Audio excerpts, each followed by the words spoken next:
They were otherwise perfectly normal people who lived near the small Appalachian town of Hazard, Kentucky. Ever since it was settled, the region was isolated from the rest of the country by mountains. Then, in 1912, a rail line linked the area with the outside world, and the world learned about this peculiar family. A family with blue skin.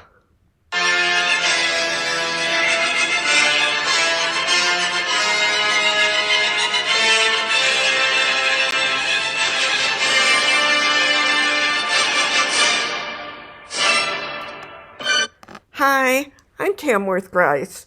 Welcome to my channel, the Tamworth Grice Files, where you will hear about cases that are spooky, macabre, fascinating, supernatural, and just plain weird. And in each instance, I have a personal connection to the story, so be sure to stick around to the end to hear that. Their family name was Fugate, and they became known as the Blue Fugates, or the Blue People of Kentucky. They had a hereditary blood disorder that caused their skin to be blue. The disorder, being genetic, was passed on to many, but not all offspring. For example, the children of Martin and Elizabeth Fugate, who lived in the area in the early 19th century, were both carriers of the gene, and so half of their children were blue. And I want to point out that this famous image is not a real photo. They didn't have color photography back then. It's a composite illustration created by an artist for a 1982 magazine article. So anyway, their neighbors treated them as freaks and as subjects of superstition and fear. Because their condition was misunderstood, neighbors speculated the blue skin was an act of the devil or a sign placed upon them by God to identify them as sinners, like the stigmatizing mark in the Bible of Cain, who was banished for the sin of killing his brother. The blue people were subjected to gossip, ridicule, and discrimination. Although Caucasian, they were categorized often as African Americans, and so they faced, in many cases, the same hatred and prejudices as blacks during that era. Their blue skin made them isolate themselves from an already isolated community. The Fugates themselves were ashamed of their skin and would avoid coming into contact with the rest of the public. A combination of their poverty, their forced isolation due to prejudice, and the barriers of the Appalachian Mountains meant that potential partners were limited, as was thus the available gene pool.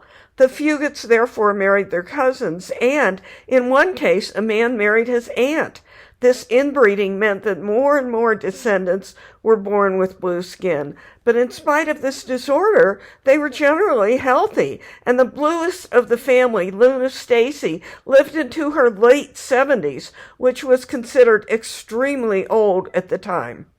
Their isolation and intermarriages meant that the condition persisted for nearly 200 years. Then, as the railroad linked the area with the rest of the country, the Blue Fugates increasingly drew national attention.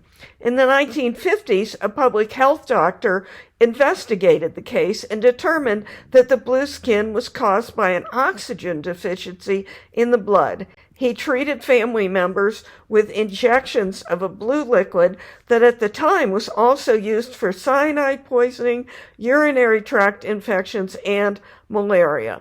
Somewhat counterintuitively, the treatment was successful. Their blue skin color subsided. As their skin color changed, they were no longer stigmatized. Thus, with increased access to previously unreachable areas, this meant that the family members began to marry outsiders, diluting the gene pool. A baby born in 1975, Benjamin Stacy, was the last known descendant of the Blue Fugates to be born with blue skin. And of course, his condition was treated with the blue liquid like those of other family members. It's said, however, that when he became cold or upset, the tips of his fingers would turn blue. So how does this case relate to me? I'm from Kentucky. The idea of Appalachians inbreeding is, of course, a stereotype, but as we see with the Blue Fugates, it is true in some cases, and my Kentucky grandmother claimed I was related to every famous or infamous Kentuckian, ranging from Daniel Boone to former U.S. Secretary of State Henry Clay, to members on both sides of the notorious Hatfield-McCoy feud.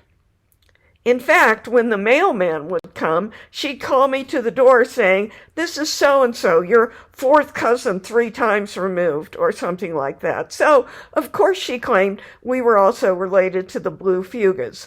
One thing that makes her claim have some credibility is the fact that the ancestor of the Blue Fugate family, Elizabeth Smith Fugate, was a redhead. My family is full of redheads, and I was born with red hair, so perhaps I am, in fact, related. In addition, she often referred to the Blue Fugate, saying things like, "It's too cold for you to be playing outside. You stay out there a minute longer, and you'll be bluer than a Blue Fugate." So, what do you think? If you had lived back then, would you have been afraid of the Blue Fugate family with their blue skin? Were they wrong to marry their own family members when no other partners were available to them? Should the Fugates have just been celibate so as not to keep passing on the gene? Are there any genetic anomalies in your family? And if so, how do you feel about this? Please leave your answers in the comments. Thanks for watching. If you found this story compelling, please subscribe, like, sign up for notifications, and spread the word about this channel. Especially, please subscribe, because I really do need subscribers. Your attention and support mean the world to me. I appreciate you for watching, and I hope you'll return for the next video in the Tamworth Grice Files. This is Tamworth Grice signing off. Until next time, stay wonderful, stay weird, and have beautiful dreams.